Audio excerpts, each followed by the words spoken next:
Hi there, Sanbonani Molweni. Welcome to Faith's channel. For you here, please subscribe before the end of the video. If returning, thank you for love and support. I appreciate you. Uthando nesithembu kanye nezingane zesithembu. Umsuka walama video yilesi sithombe sanamhlanje nama-comments ke avuthayo. Kuyavutha guys, ngihamba noyibhekela kuyashiwo ukuthi yawu kanti uSinesi siyamuzwa, asiyikhiphe kuSinesi, siyikhiphe kubazukulu, siyifake kumakhosikazi. Uthi uMangwabe into estrange. Lona ofisa unit nofisa ukubambana nokuhlangana uyena kanye oyisizathu salenhlakanhlaka salokuhlukana. Kunenye episode guys lapha amakhosikazi abizwe uMacele uthi ke ake sizophuza itiye sikhulume siyamakhosikazi aphuma kwisithembu. uMacele uba nento yokuthi uma bekunomunye unkosikazi la amanye amakhosikazi njalo akwisithembu kodwa ubaba kasekho, usebeka ke leyo comment uMacele ukuthi uma kungenzeka kube nesimo esingesihle kuyohliphizeka kakhulu ngoba yena ukhuluma ngezinto ayibonayo thina singazazi, thina sine-TV show esikhuluma ngayo, right? Ngidluleke kulokho ngoba lokho kubeka uMacele nje wayelinganisa ngezimo. Angithanda ukuxela entweni engeihle. Nayo into esho uMangwabe ukuthi sihlukene nje izenzo zikabani ney'nkulumo zikabani, ukuthi indaba ekhulunywe ka-number 3 eya ka-number 1 iyodingidwa ka-number 1. Uthi u-number 1 ehlelile kodwa ubuka ukuthi ka-number 3 kuney'ndaba ey'thini. Masiba neqiniso-ke lalokho sikubuka nje noma kukude, angeke ekwazi ukuku-avoida kahle ngoba vele ikhona enye ezomphathisa ngekhanda ayibeke kumamkhulu. Kodwa ngingenanako ukuthi umamkhulu muhle mayekhuluma ngoMangwabe noma yini. Angikaze nginake lokho ukuthi umamkhulu make waqala waba ney'nkulumo ezigxeka uMangwabe noma yini bayahambisana noMseleku ku-TV show. Uma umamkhulu esukuma ey'mela ngey'nyawo ey'khulumela isayidi lakhe nemizwa yakhe, umamkhulu-ke akasayazi iposition yakhe. Angikaze nikunake lokho. Ku-season 4 ngiyanihlebela. Ku-season 4 umamkhulu kube nala ethi usho kuMseleku-ke la uthi amakhosikazi aze lana kwawona ngathi awayazi into ayizele noma ayekhohliswa nje kumnandi noma ayejabulela nje ukuzoshada nekhehla lakaMseleku. Angazi wena ukuthi uma uyilalele uyi-viewer uyizwa kanjani? Ayifani le nto ishow mina ngiwuFix SA ongahlangene nalutho ney'ndaba zabo ngiyibuka ku-TV show, uya-understand? Kodwa isizoshow unkosikazi etshela uhusband avele amuphe ukiss ahleke like ayinakho yini ubu-2% boku-andamanya amakhosikazi lawa amancane, okusho ukuthi no-husband akanankinga ngoba ithini into yokuthi shuthi nje bajabulela ukuzoshada ikhehla lakaMseleku.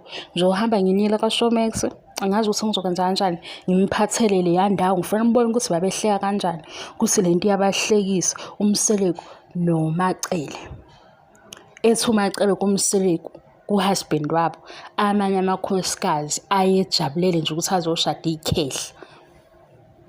Angithi ukhona u-youngest wife kaMseleku alandele uMangwabe, okusho ukuthi yibo abangazazi nokuthi benzani kodwa shuthi babeze kwikhehla elinemali lakaMseleku.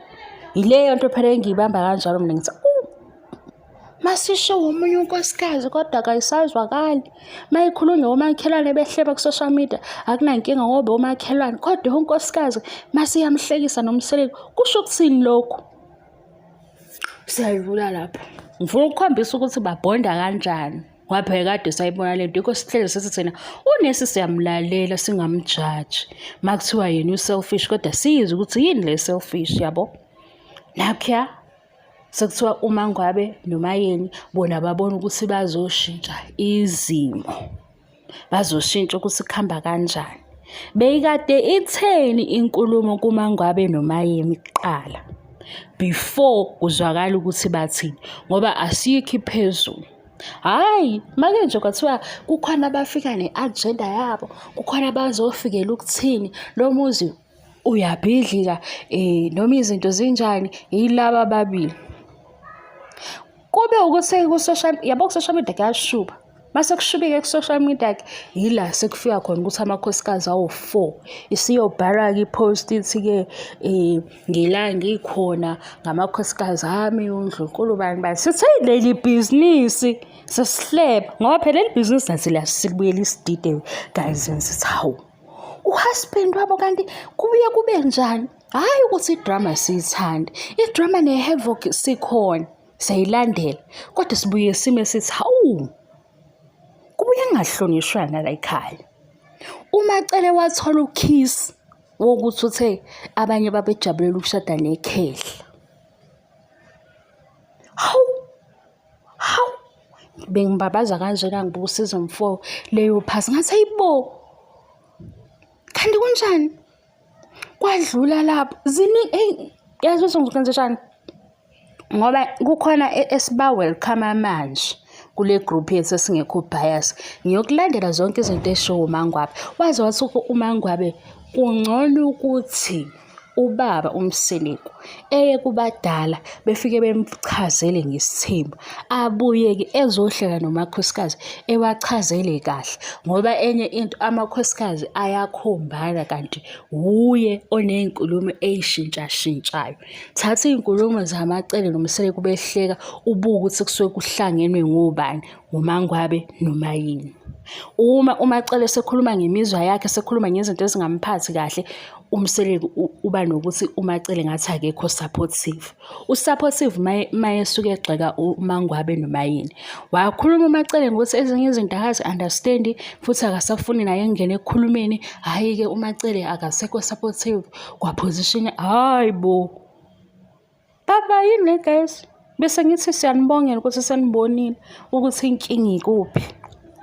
Manje yikho-ke amakhosikazi sithi sizowalalela onke mase siyabona ukuthi hawu inkinga yile. uMacele ku-season 6 uqale ethi ayikho into eyomenza ukuthi ahambe kanjani. Zawufika izinto uMacele yashintsha leyo nkulumo. Okusho ukuthi namanye amakhosikazi ayayithola izinto ey'nje ukuthi hayi bo. Sike sibone-ke noMayini. uMayini mabembuza laphayana esebuzwa wo-direct ukuthi-ke yiziphi ezinye izinto ofuna ukuyi-eda noma iy'thembiso ezingenzakalanga. Uvele yena ethi ngicela ningiphe ithishu engabe saqhubeka. Yabo mase mhlawumbe kube khona omunye othi-ke hawu uMayini uyicofa kakhulu ifoni kade usuke ebhorekile ukuthi mhlawumbe le nkulumo nje ayithi shu. Yabo asazi nathi siyahleba nje kodwa bese ngisho ukuthi mase ubona ukuthi inkinga ikuphi. Welcome kule club engikho bias. Ngisazonibalela-ke kodwa ngamangala wegazi ngiphinde inteyodwa ngimangalile ku-season 4 ngathi hayibo lento esho uMacele uthini.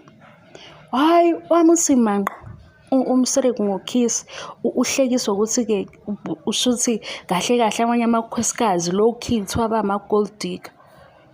Hawu wema uyabona makushiwo mina ngithi mina ngumakhelwane ohlebayo akuzweli kodwa mase kushiwo unkosikazi sekugcekeni ebuka omunye unkosikazi shuthi umbuka njenge-gold digger wajabulela ukuthi uzoshoda nekhehla. Iy'ndaba zisemzumbe ayikho-ke serious le video. Bye ungadinwa bye.